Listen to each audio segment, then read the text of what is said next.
Hello, hello, hello. I want to share with you something that has completely transformed my life, and it guides me on the right path over and over and over and over again every day and every time I'm making a big decision.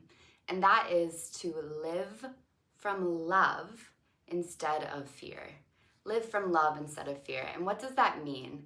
I talk about love a lot. I feel like love, I mean, most people, when they think of love, they think of romantic relationships and partnership and falling in love with someone else. But to me, love is the infinite presence that's all around us.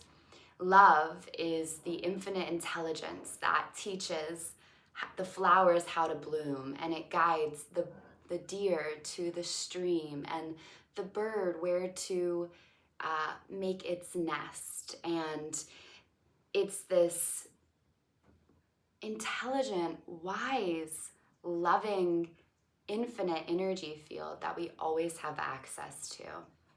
I also believe it's one with the divine, one with God, one with the universe.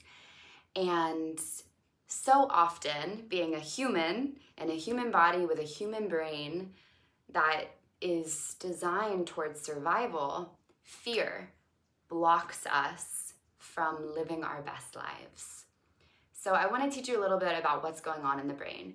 Your brain has a part of it called the amygdala, the reptilian part of the brain, where it's constantly scanning the environment for danger.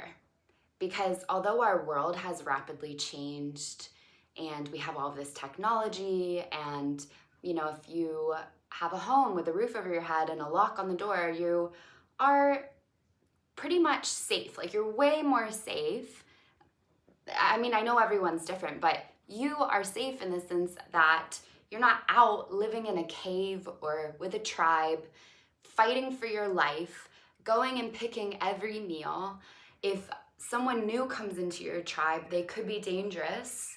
If you get exiled from your tribe, you would die, right? So we still have that brain scanning the environment when we are inherently safe.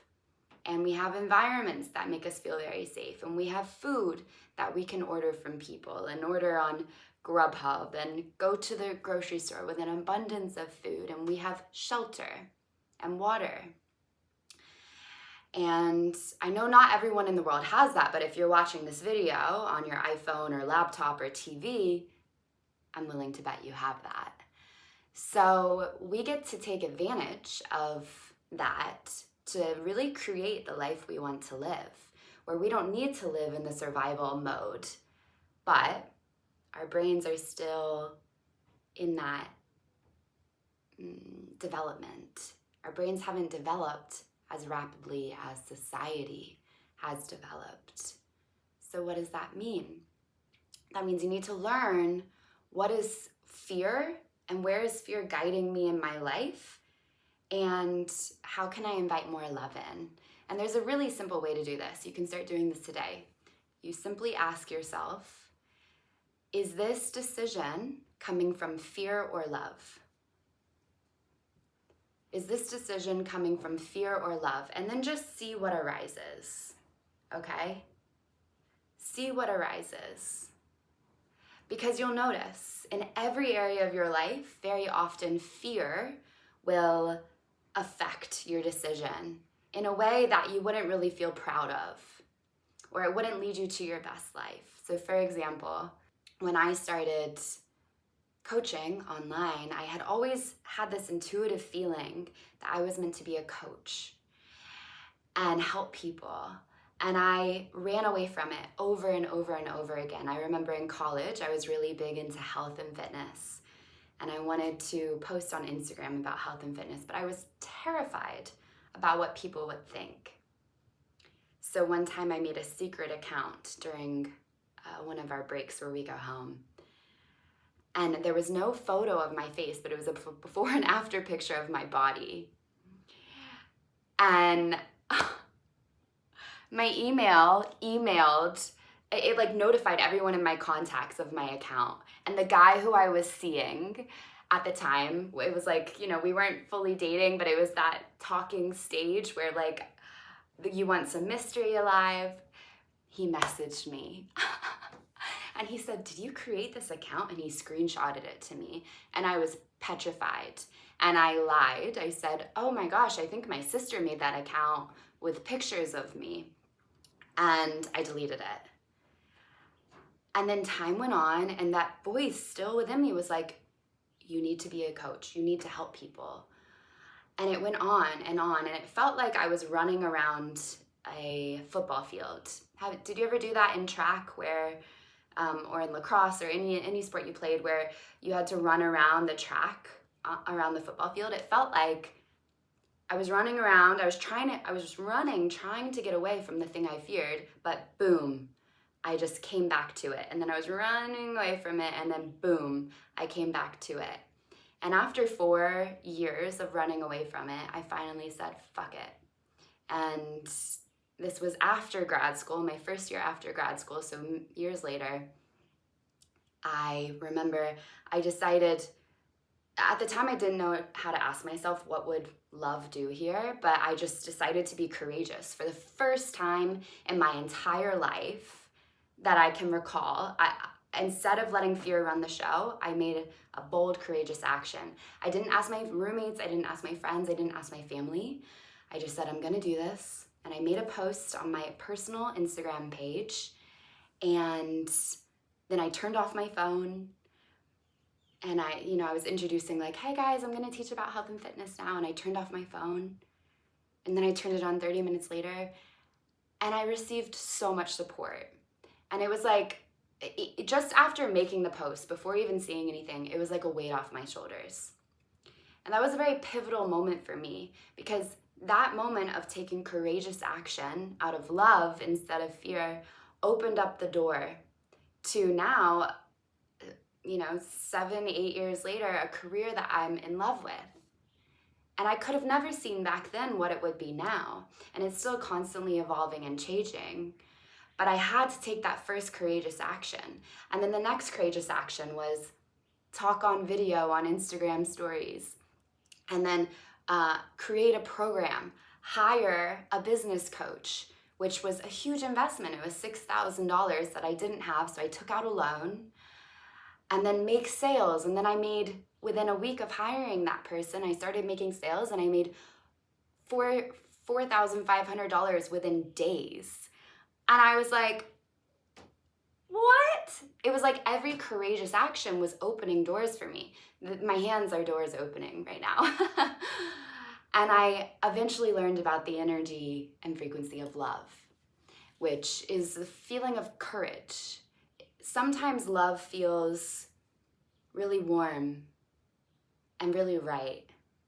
And other times it's like the fear is so intense that there's like terror in the body, and you get clear on what would love do here. And sometimes the decision is to lean into the thing that scares you.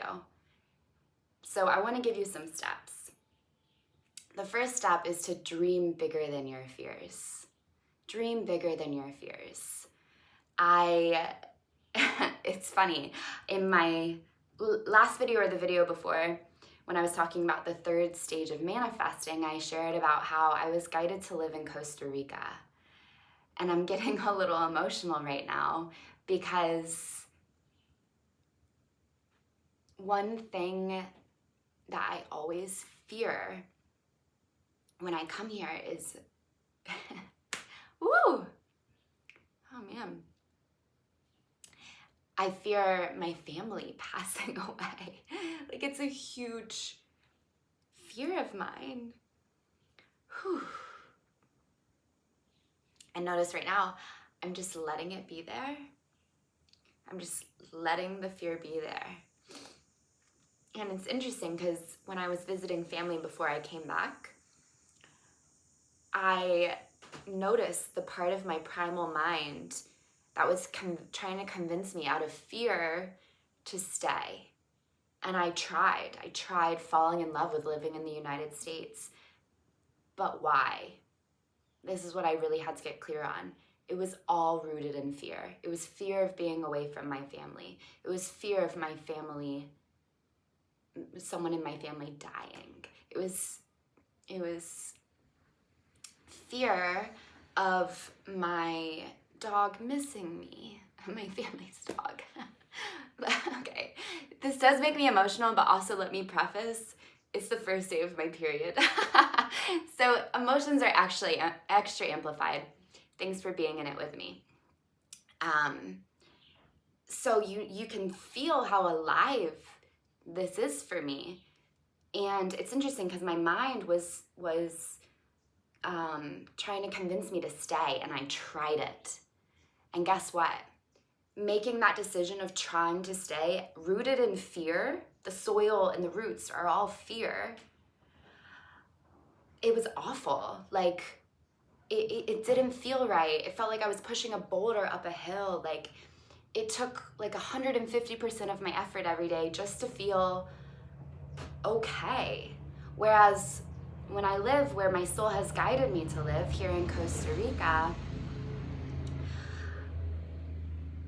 it takes zero effort for me to feel absolutely amazing. So I got really clear on, oh, whoa, I'm totally making all of these decisions out of fear. So what would love do? And that answer was super clear. Love would dream bigger than my fears. It would dream about my family visiting me in Costa Rica. It would dream about me flying back often, like dreaming bigger than my fears. So that's the first step. Okay, the second step I want to give you is to pray, to give some of your worries over to the divine. There's a prayer I learned many years ago, I think from Gabby Bernstein, who got it from A Course in Miracles, which is, thank you, God, angels, universe, for helping me see my fears and limiting beliefs through the eyes of love. And you can say that with me now. And we're saying thank you in advance, because that's true prayer, is saying thank you in advance, knowing that when you ask for it, it's given. So thank you, God, angels, universe, for helping me see my fears and limiting beliefs through the eyes of love. And when I say that, I feel a softening in my system. I feel a relief. I feel a relaxation. I feel an opening in my heart and belly. And that is everything. That's everything. Because it literally takes away that feeling of fear, at least a portion of it. And it shifts your field, where you're now more open and receptive to dreaming bigger than your fears, to opportunities. So, second step, pray, give your worries over. You can even say a change me prayer, asking the divine to change you. You can say something like, divine, God, universe, change me into someone who lives from love, who trusts that all of my needs are met, that all is well, that I'm always supported as I live in oneness with you and your love. That's a great way to invite the divine in and align you with the version of you that does live from love. Okay? The third, and like what a shame it would be for me to force myself to live in the States when it feels like a hard no, just out of fear. Like, bad things could happen anytime, anywhere. So why not be courageous and move from love and live in alignment with what I'm being guided to? Okay? The third step I want to share with you, let me pull out my handy dandy notebook, is, yes, to take courageous action. We've been talking about this because fear, sometimes it only releases once you're courageous. And it's so amazing Because if you've ever taken courageous action, you know that once you take it, there's a relief. And it's like, that wasn't as scary as I thought anyway. And I want you to notice how what you're really fearing is a feeling. You're really fearing a feeling. Like, if God forbid someone in my family passes away, what I fear is the feeling of missing them, the feeling of them not being present, right? At certain gatherings. But I would still feel them in the field. Like, I would feel their spirit. I would feel connected to them. When I was afraid of posting online, I was afraid not of judgment. I was afraid of the feeling of being judged. I was afraid of the feeling of failing. I was afraid of the feeling.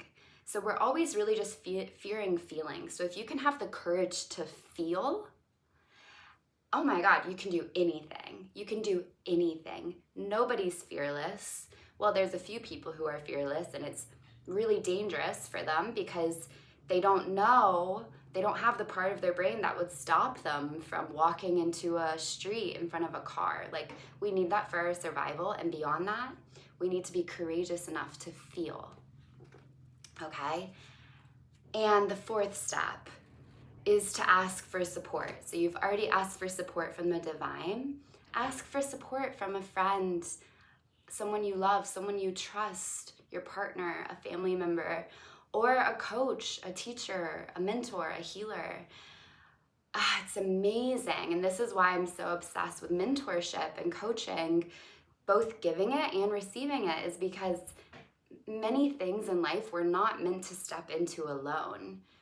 Just like when you're a kid and you're learning to walk, and it's like, oh, you're like standing up and it's kind of scary, and it's like, am I gonna wobble? Am I gonna fall?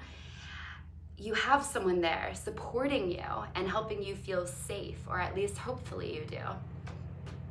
And this is actually necessary when we step into new things in life, to have someone like holding our hand, if not literally, then energetically holding our hand as we step into new businesses, as we step into new levels of love, of abundance, of just being courageous in general. And yeah, that's why I will always advocate for you hiring someone for support, so that there's someone in your pocket, in your backpack. I don't know, what word am I trying to say?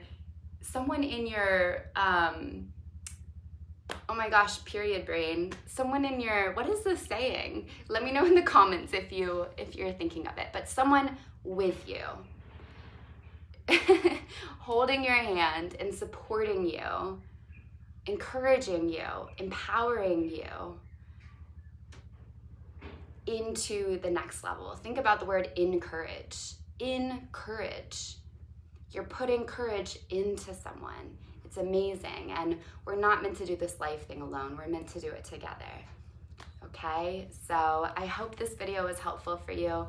Let me know in the comments. Thank you for flowing with me through my tears and through my forgetful brain and all the things. I know it landed with the people it's meant to. And I will see you in the next video. Mwah.